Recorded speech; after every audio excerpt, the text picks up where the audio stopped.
এইভাবে একবার সুজি দিয়ে জর্দা পোলাও বানিয়ে দেখুন। সুজির এই জর্দা পোলাও খেতে এত ভালো লাগবে, একবার বানালে দেখবেন রোজ বানানোর আবদার থাকবে।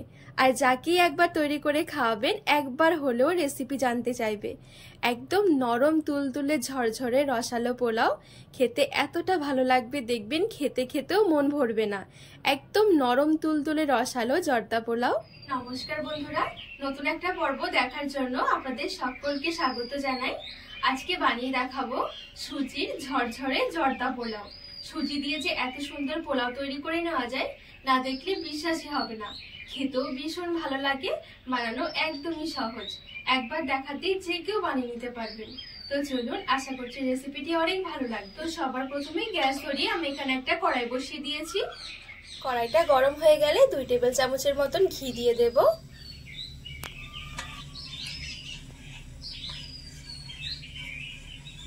এবারে এখানে কিছু বাদাম নিয়েছি, কাজু, কিশমিশ আর নিয়েছি আলমন্ড।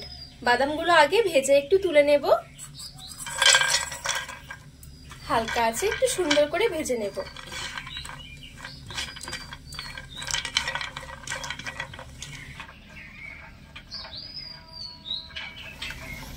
তো এখানে হালকা আছে খুব সুন্দরভাবে নেড়ে ছেড়ে একটু বাদামগুলো ভেজে নিয়েছি। এবারে একটু তুলে নেব।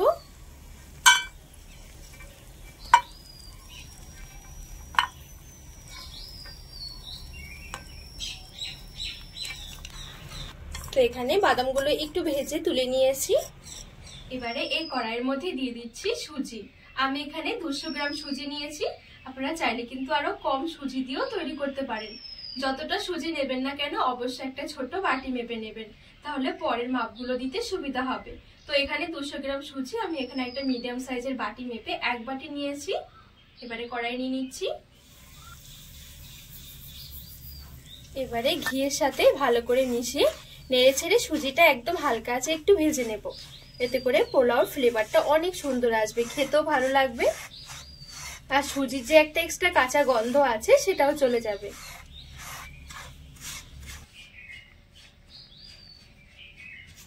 তো এইখানে নেড়ে ছেড়ে খুব সুন্দরভাবে সুজিটা ভেজে নিয়েছি। আর সুজিটা ভাজা হলে দেখবেন খুব সুন্দর ফুলে ফুলে আসবে। এই দেখুন।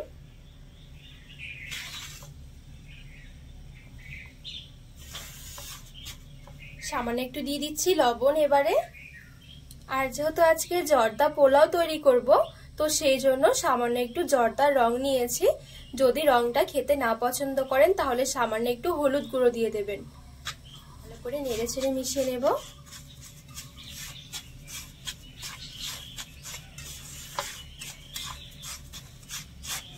তো খুব ভালোভাবে আর একটু কিছুক্ষণের জন্য নাড়াচাড়া করে ভেজে নিয়েছি।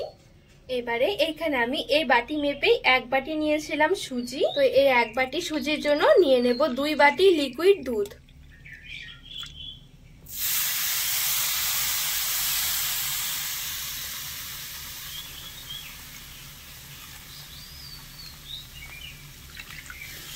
গ্যাসের আঁচটা হালকা রেখে ভালো করে নেড়ে ছেড়ে একটু মিশিয়ে নেব। আর এখানে নাড়াচাড়া করতে করতে দেখবেন অনেকটাই ঘন হয়ে আসবে। আর এই পর্যায়ে কিন্তু অবশ্যই গ্যাসের আঁচটা হালকা রাখতে হবে। খুব বেশি গ্যাসের আঁচ বাড়ানো থাকলে খুব তাড়াতাড়ি করে কিন্তু দুধটা টেনে যাবে আর সুজিটা ভেতর থেকে কাঁচা থেকে যাবে।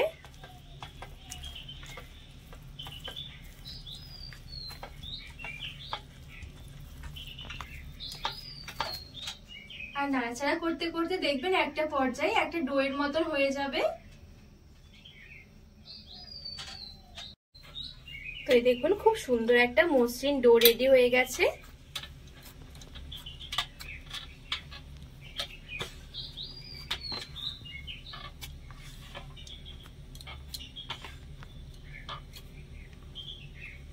এবারে এই ডোটা নামিয়ে নেব। আর এই ডোটা হালকা করে একটু ঠান্ডা করে নেব। যখন ডোটা হালকা ঠান্ডা হয়ে যাবে আরো 1/2 টেবিল চামচের মতন ঘি দিয়ে দিচ্ছি। এবারে ঘিটা দিয়ে ভালো করে মেখে নেব। আর পুরোপুরি কিন্তু ঠান্ডা করে ফেলা চলবে না, একটু গরম রাখতে হবে। একবারে ঠান্ডা হয়ে গেলে কিন্তু শক্ত হয়ে যাবে ডোটা, মাখাতে অসুবিধা হবে। হালকা কুসুম গরম থাকতে থাকতে মেখে নিতে হবে। আর এই পর্যায়ে ডোটা একটু ভালো করে মেখে নিতে হবে। যত সুন্দর মাখা হবে তত ভালো কিন্তু পোলাওগুলো রেডি হবে।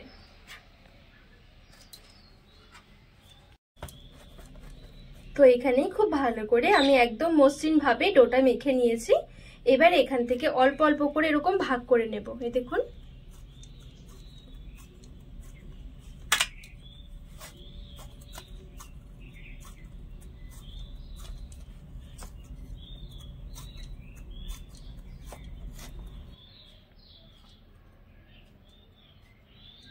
তো এখানে খুব সুন্দর করে সমান ভাগে আমি ছোট ছোট করে ভাগ করে নিয়েছি। এই দেখুন, এবারে একটা কড়াই বসে কিছুটা তেল গরম করে নেব।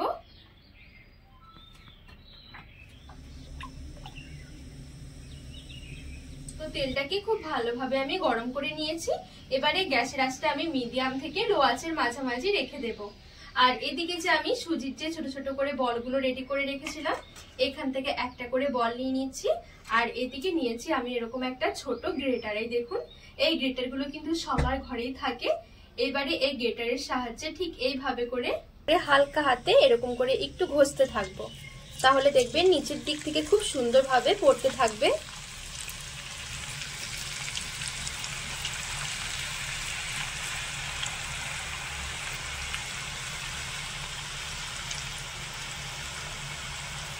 তো এই দেখুন পোলাওগুলো কত সুন্দর ভাজা হয়েছে, একদমই অল্প সময়ের মধ্যেই ভাজা হয়ে যাবে।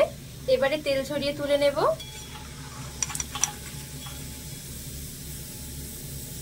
ঠিক একই রকম ভাবে সবগুলো পোলাও আমি এরকম করে ভেজে নেব।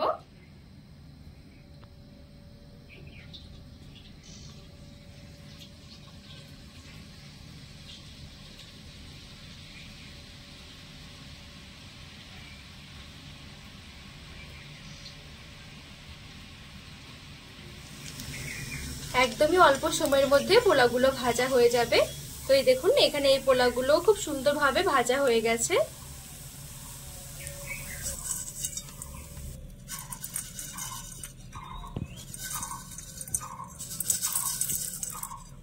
তো বন্ধুরা এই দেখুন এখানে সবগুলো পোলাও খুব সুন্দরভাবে ভেজে নিয়েছি। আর পোলাওগুলো দেখুন কতটা সুন্দর হয়েছে। এবারে তৈরি করে নেব একটা চিনির রস। তো এখানে একটা কড়াই বসিয়ে দিয়েছি। এবারে নিয়ে নিচ্ছি 1 বাটি চিনি। 1 বাটি সুজির জন্য 1 বাটি চিনি নিতে হবে। 3টে এলাচ মুখ ফাটিয়ে দিয়ে দিচ্ছি, খুব সুন্দর একটা ফ্লেভার আসবে। আর দিয়ে দিচ্ছি জল। যতটা চিনি ঠিক ততটাই জল দিতে হবে। 1 বাটি চিনির জন্য আমি 1 বাটি জল নিয়েছি। চিনি গলিয়ে চিনির রসটা একটু ফুটিয়ে নেব। এখানে খুব বেশি একটা ঘন চিনির রস রেডি করতে হবে না, শুধুমাত্র চিনিগুলো গলে গেলেই হয়ে যাবে। তো এখানে চিনি গলে চিনির রসটা খুব সুন্দরভাবে ফুটতে শুরু করেছে। এবারে আমি গ্যাসের আঁচটা বন্ধ করে দেব। এবারে ভেজে রাখা সুজির পোলাওগুলো দিয়ে দিচ্ছি চিনির রসে। আর আগে থেকে যে কাজু কিশমিশ কাঠবাদামটা আমি ভেজে নিয়েছিলাম দিয়ে দেব। এবারে ভালো করে নেড়ে ছেড়ে চিনির রসের মধ্যে মিশিয়ে নেব।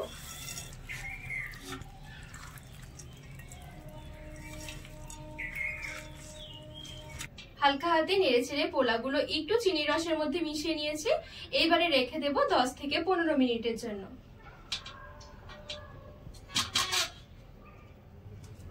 তো এখানে 15 মিনিটের জন্য আমি রেখে দিয়েছিলাম চিনি রসের মধ্যে পোলাওগুলো ভিজিয়ে। এখন কিন্তু দেখুন পোলাওগুলো কতটা সুন্দর হয়েছে, ভেতর থেকেও কিন্তু একদম নরম তুলতুলে হয়ে গেছে পোলাওগুলো। এই সময় হালকা হাতে নাড়াচাড়া করে একটু উল্টে পাল্টে মিশিয়ে নিতে হবে। খুব বেশি নাড়াচাড়া করলে কিন্তু পোলাওগুলো ভেঙে যাবে, আর বেশি ভেঙে গেলে দেখতে ভালো লাগবে না। তো এই দেখুন কতটা সুন্দর ঝরঝরে পোলাও রেডি হয়েছে। আর যে চিনির রসটা ছিল দেখুন চিনির রসটা কিন্তু পুরোটাই টেনে গেছে। এই দেখুন, আর পোলাওগুলো দেখুন দেখতে কতটা সুন্দর লাগছে। এই দেখুন একদমই নরম তুলতুলে ঝরঝরে রসালো জর্দা পোলাও। এইবারে একটা প্লেটের মধ্যে আমি তুলে সাজিয়ে নিচ্ছি। আর কতটা লোভনীয় লাগছে দেখুন পোলাওগুলো। এভাবে একবার হলো এই জর্দা পোলাওটা বানিয়ে দেখবেন, একদম ভিন্ন স্বাদের একটা পোলাও, খেতে ভীষণ ভালো লাগে। আর এই দেখুন কতটা সুন্দর হয়েছে। একবার যাকে বানিয়ে খাওয়াবেন প্রশংসা করতে বাধ্য হবে। অবশ্যই একবার হলেও বানিয়ে দেখবেন, ভীষণ ভালো লাগে খেতে, একদম নরম তুলতুলে। বন্ধুরা, আজকে এই সুজির জর্দা পোলাও রেসিপি আপনাদের কেমন লেগেছে অবশ্যই কিন্তু কমেন্ট করে জানাবেন। আর এভাবে একবার হলেও বানিয়ে দেখবেন, খেতে কিন্তু ভীষণ ভালো লাগে। তো রেসিপি ভালো লাগলে চ্যানেলটিকে সাবস্ক্রাইব করে পাশে থাকার অনুরোধ রইল।